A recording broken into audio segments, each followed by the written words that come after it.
how I paint my bases. Press down and drag and pull back on it. Careful not to get too much on the edges. A millimeter or two of buildup and gives it a little bit of a nice transition. I just come up to the edge and I push down. Really thin coat. Whoops. Thank you all for watching. So I thought I'd make a video about how I paint my bases. It's a pretty simple recipe. I prime usually with Mephiston Red, and if I don't, like with these Death Company Marines, which I primed black, I still paint the base Mephiston Red out of the pot. So start with Mephiston Red, and then a layer or 2 or 3 of Martian Ironearth, very thin, to just get a color established. And then add a little bit of texture with a combination of Martian Ironearth and Ironcrust. I usually apply that with this Citadel spatula. And once that's all dried, I go with the small Drybrush and Kindleflame, and I very carefully press down and drag, so that it doesn't necessarily bunch up. So you can see it builds up pretty nicely in these little elevated corners. I just bring the brush in and pull back on it, and just do that very carefully around all the corners until it feels like the paint has dried enough on the brush that I can actually kind of really get into all the nooks and crannies. And then once that's done, I edge the bases with Steel Legion Drab.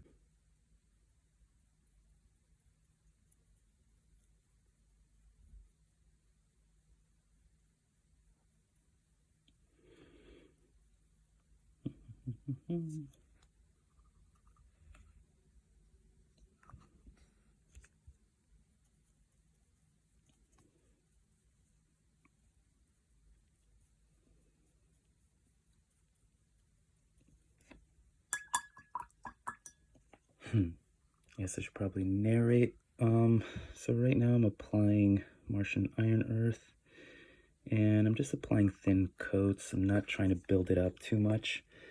If you build it up, it starts to crack, and it is a fairly thick paint, so I'm also being careful not to get too much on the edges of the base, and I'm trying to also kind of force it into some of these rocks that I put in place, which is tricky. I would recommend not using a nice brush for this. You're gonna definitely ruin the point. Use a brush that is already kind of old and you're not too worried about damaging. And yeah, just kind of like put the brush in there and kind of wiggle around so that the paint squeezes into all the corners.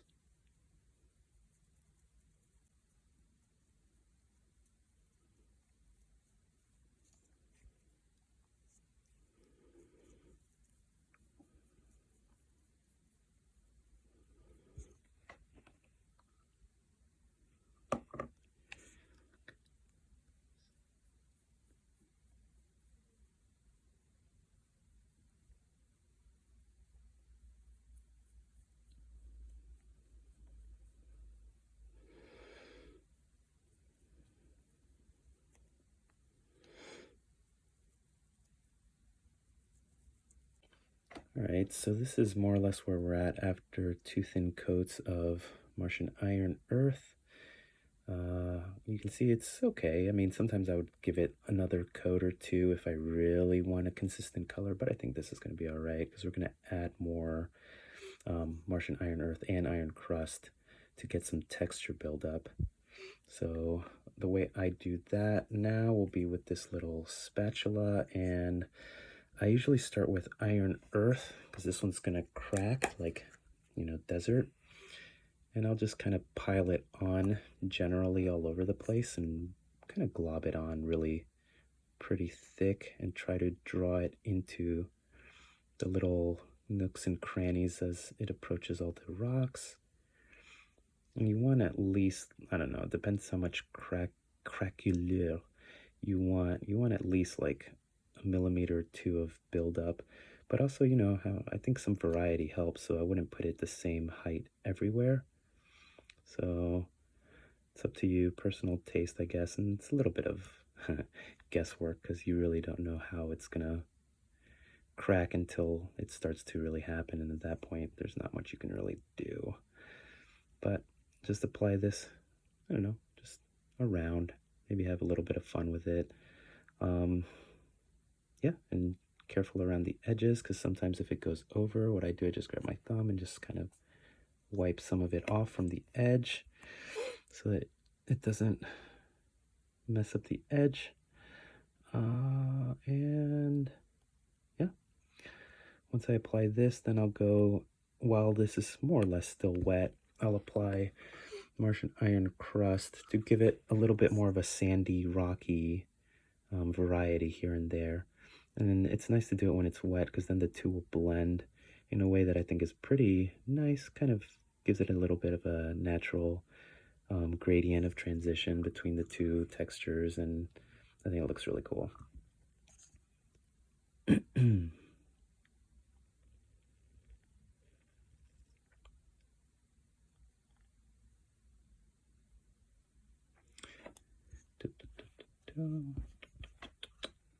So now I'll grab Martian Ironcrust, and Ironcrust kind of looks like that. It looks like paint mixed with a bunch of little sand, little grains of sand. And just grab like a little clump. And I already have some rocks here, so what I like to do is try to start around that and just kind of bunch it up next to the rock so that it goes from the larger rocks to the little bit of sand to the cracks and in the rest of the base, and gives it a little bit of a nice transition, but it's not just all of a sudden there's like a bunch of cracks and then these rocks just hanging out in the middle of them like a little Zen garden, which could look cool, I guess, but I like to break it up a little bit. And that's basically it for this step. You just kind of spread them around and hope that the chemistry does its magic and the end result is nice and interesting. Then I'll add them in some places that, you know, just for fun, just to mix it up.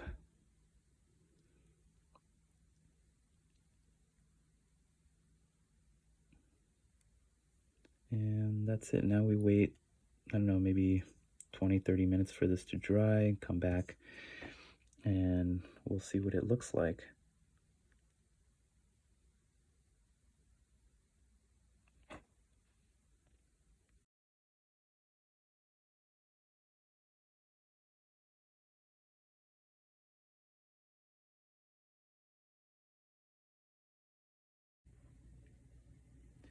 Okay, so here we are after an hour or two. You can see there's some pretty good cracks going on.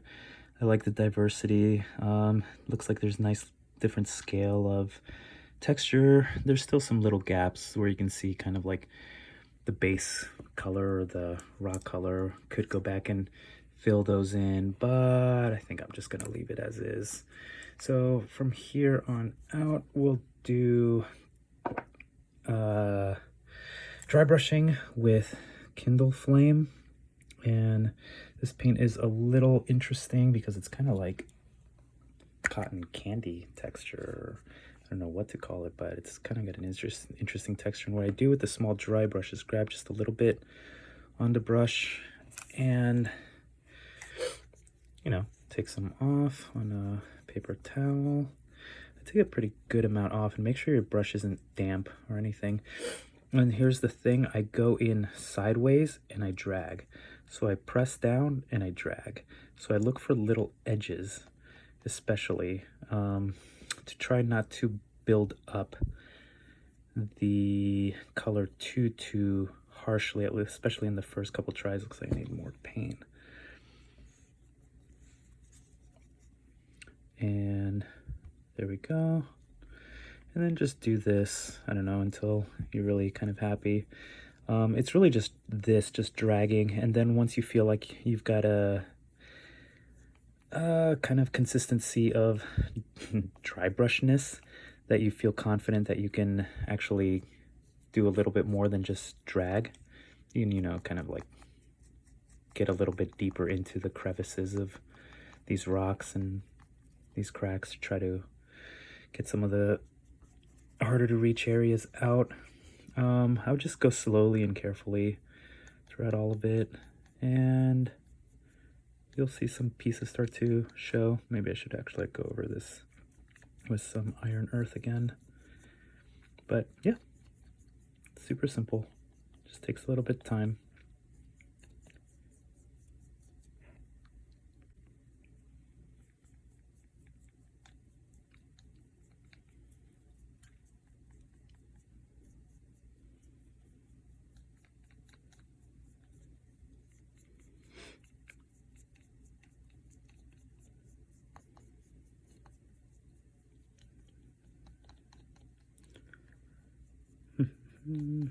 Okay. I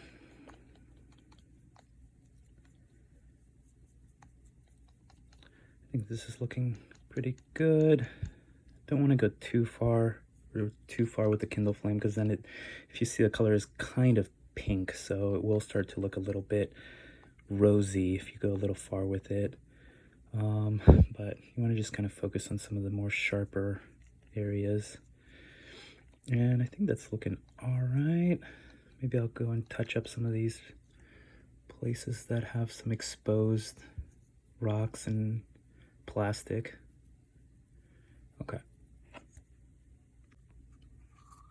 So to get little touch-ups covered, I grabbed some Ironearth, and with a damp small medium shade brush from Citadel, I'll just go in and touch up like little places like that where you see a little bit of the rocks exposed. And don't have to do too much, just a little bit, so that some of those colors are masked off a little bit. Don't want to lose too much of the dry brushing that we've put on there, but it's easy to put it back on if you do take some off. So it's kind of what it looks like in the end. So now we can do the base, and one thing about the base that I usually do is just go around and give it a visual check to make sure there's no little raised edges or lint or little dust from the dry brushing that is collected, and just kind of clean it off a little bit. And I use Steel Legion Drab. I don't know, I like how it looks, and I apply it with a small dry brush. I just grab a little bit. Usually I put it on my wet palette, but for this purpose I'll just show it here. I just grab a little bit on the brush, just a bit, and then what I do is I just come up to the edge and I push down. That's probably a little bit more than I'd usually do, but it's fine for now. I just go around.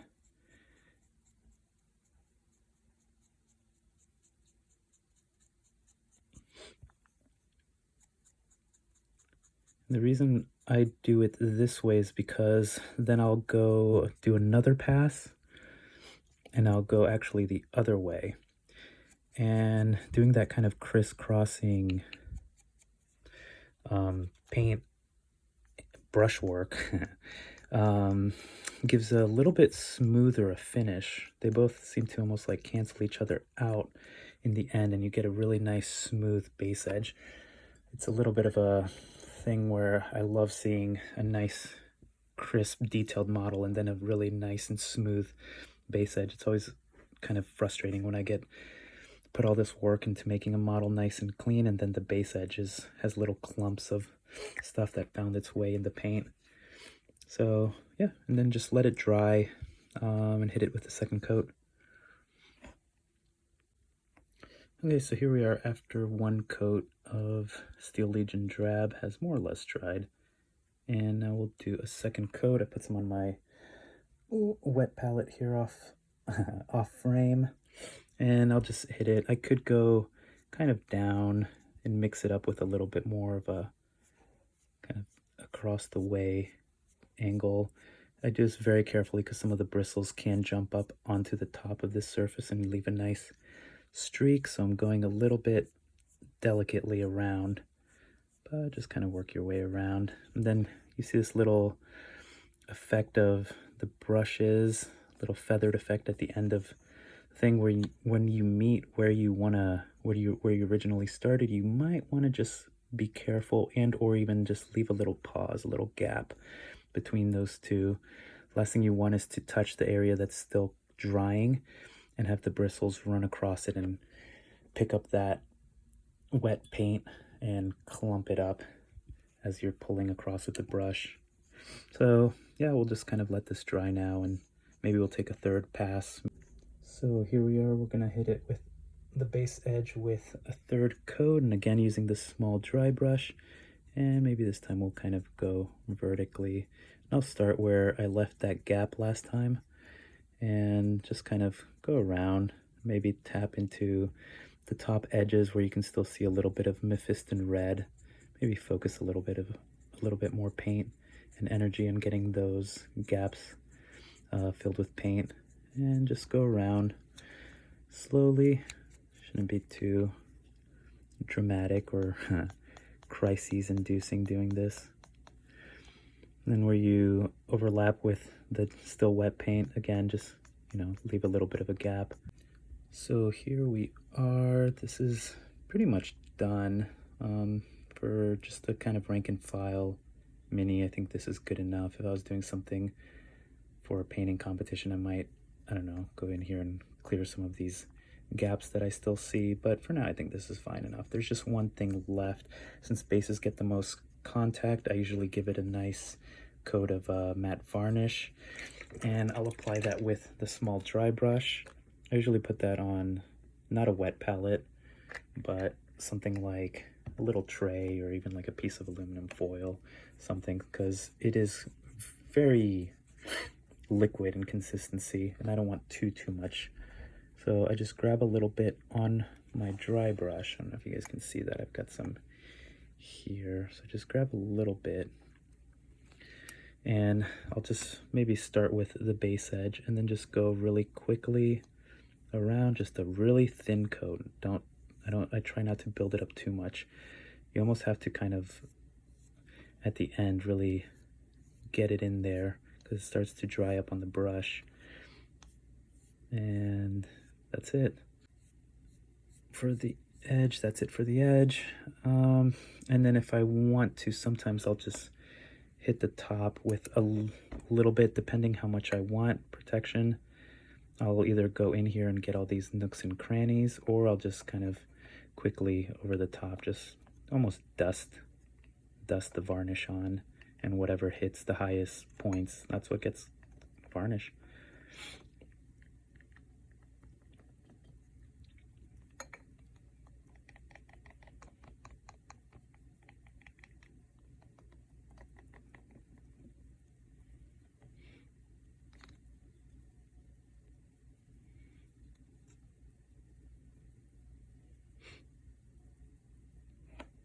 And there it is once it's all dried and the varnish is dried as well.